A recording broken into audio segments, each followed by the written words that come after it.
hundreds of millions. Ano? May nakagamit na ba ng CT scan machine? May nakagamit na ba ng MRI machine? Bakit hindi magamit ng mga taga-Maynila to? Eh, ang mahal-mahal mo pa MRI. 30,000, ETNET, 40,000. Pag may sinasama ka pa, medyo dito ka binira. Mahal-mahal pa yun. Tama mali. Tay. Tanong. Siya ko pinuha yung pera niya. Ano? Umipot ako ng dito? Hindi. Anong ginawa ko? Bilang ama, gagawin mo lahat. Mahiraos mo lahat ang pamilya. Yorme, saan ka ba nangutang? Sa gobyerno. Ang labo mo naman kausap, Yorme. Amerika ng pandemya ng utang. Pilipinas ng pandemya ng utang. Maynila ng utang sa gobyerno. Opo, tanong, sino may-ari ng land bank? Gobyerno. Sino may-ari ng DBP? Gobyerno. And let me imumwestra ko ng mas magaling maunawaan ng utawang ng Bodley. Itong ulo ko, hanggang pala, yan ang buong gobyerno. May dalawang bulsa, isa sa Warali, isa sa Nanta. Sa kaliwa, ano ito? National Government Financial Institution. Ano nasa loob? Land Bank of the Philippines. Development Bank of the Philippines. Siksik-liglig, umakaw pa. Pera ng bangko ng may-ari, taong bayan din. Sa kanan, City of Manila. Alabos nga. Ano ang ginawa ng ama ng Maynila? Lumukot sa kaliwa. Ilipat sa kanan para makaraos ang batang Maynila. Ano? Sino nagpalitan ng pera? Gobyerno. Gobyerno? Gobyerno. Sino nakinabang sa pera? Ayun daw ay mali! Mali daw yun! Mali daw yun! O ngayon naman, kung yun ay mali, o di, harapin mo sa taong bayan. Kung ako'y mali, eh di mali din sila. Kasama ko silang gumawa nun eh. Tama ba? Eh mali pala eh. Eh ba't yung inaprubahan? Eh mali pala eh. Eh ba't yung inauthorize? Eh mali pala eh. Eh ba't yung niratify? Pero nung bigayan ng box, kanyang-kanyang ka pa. Tama nga. O eh, ina-award nila. O, okay daw. Maganda daw. O pero pagkakutang, ako may kasama. O ngayon, tay, nakalulutol ako. Kung yan ay mali, hindi pagbabayaran ko sa taong bayan. Pastiguhin ninyo, pakunin ako sa puso gusto ninyo. Pero isa lang ang sigurado ko rito. Makapaglalakad ako sa Bahado, sa Matinias, sa Espanya, sa amang iskinita, kalsada, ng buong Sambalo, matamos ang inom ko. Isa lang masasabi ko. Salamat sa Diyos. Ito tayo ngayon na. Nakaraos tayo.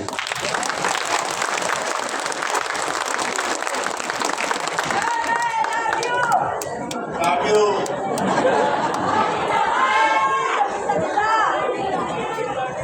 O na, hintay. Pwede ba makisuyo? Ha?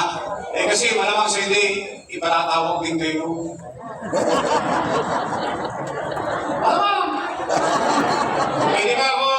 Pero lang ako pasasabi, kasi hindi naman naharap sa akin yung mga yun eh. Magaling lang yun pag nakatalikod ako eh. Okay, ako very talk lang. Eh kayo, wala kayong naririnig na masakit sa akin sa kanila. Ang pinag-usapan natin din yun, yung problema ninyo. Sa pamahalaan. Kung sino na nagpatakbo, di ba na kayo kung sino. Pagdating ang ano. Wala, pwede ba ako kasuyo? Pag pinatawag na kayo, siyempre sasabihin lang, utang. Alam mo, eh kasi hindi naman sila nakapagulat anong ginawa nila sa loob ng 3 taon. Pero sasabihin nila, yung problema. Yung resulta, ay kanila daw yun. O, pero yung kung paano ginawa, hindi ka sasabihin. Utang, kahit, pwede ba makisuyo? Pag sinabi na nilang utang. Sabi niyo naman, pinasasabi ni Yorme, ay, pag sinayas sa raw kanya, si Yorme na lang magbabayad ng utang. Pwede? Amis? Sabihin niyo? O sige, ngayon, ito na rin ito. The biggest question of this day. After everything said and done, matapos ang lahat ng bagay na nasabi ko at nagawa ko na, kayo ngayon ang matanong ko, gusto niyo pa ba akong bumalik?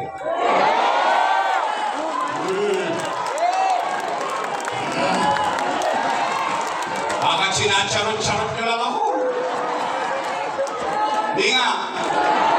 Sigurado kayo sa akin? Talaga? Promise? Taas ka kamay na gusto kong bumalik? Talaga? O, promise? Thanks, man! Namatay ba sila?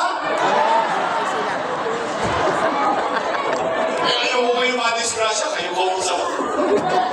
Biro lang. O sige, tay, parata kayo.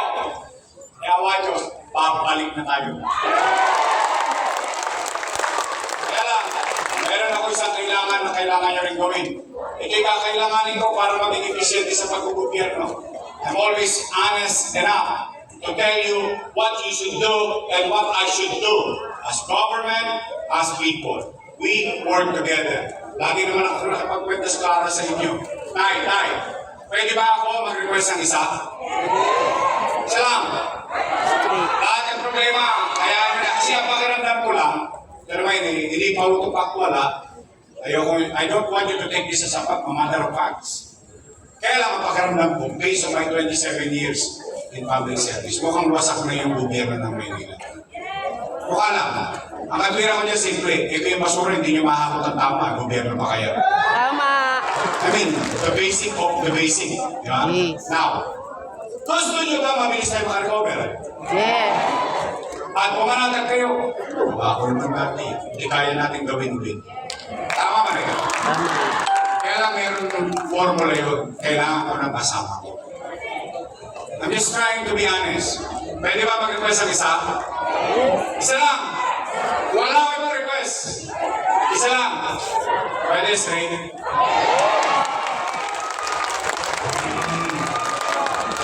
Ay! Mag-ingat kayo na sagot. Baka mamaya, politiko din kayo. Eh, yung politiko, pangako sa eleksyon, pagtapos ang eleksyon. Nga. Eh, kayo, baligtad, kayo na nga. Straight? Uy, sa balak, sisimili ko. Tapos ang eleksyon, bibili ako ng dividendaso.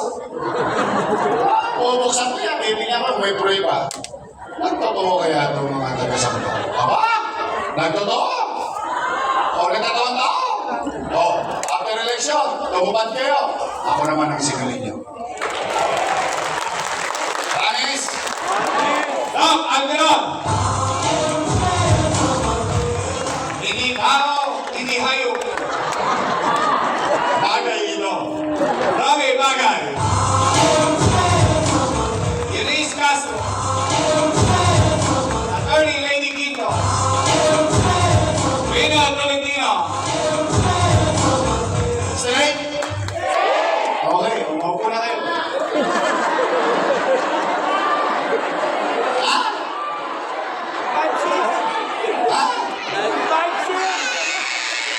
Mumbai? Di Mumbai?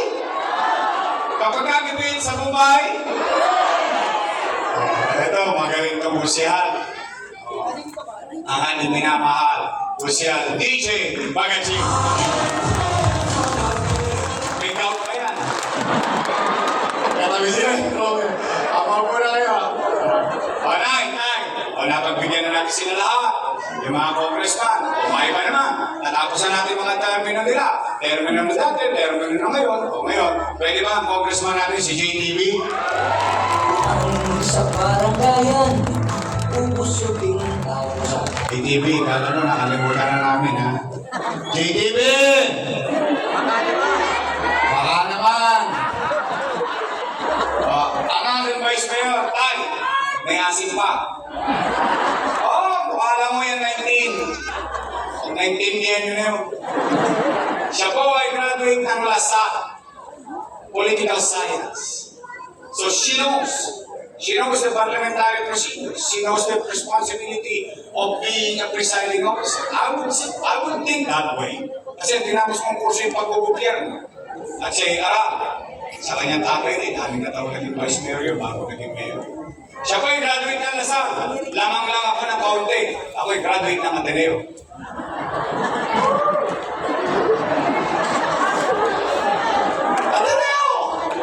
Ateneo de Tondo! Tondo High School! Ang magaling na vice mayor natin, Che Atienza! Straight! Amis! O, ngayon, tulong. Naalala niyo ba mga pangalan nila? Eh, baka makakalimutan ninyo. Pasimplihin na lang natin ang araw ng maghukom.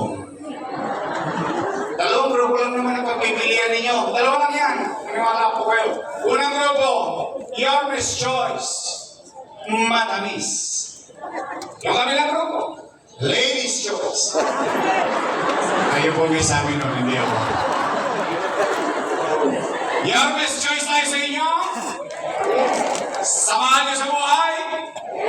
Sana kang kamag-anak. Tapos ako, uwi na. Para hindi natin makakalimutan yung Ladies Choice sa Mayo, bigyan natin sila ng team song. Ito ibigay natin sa mga Ladies Choice.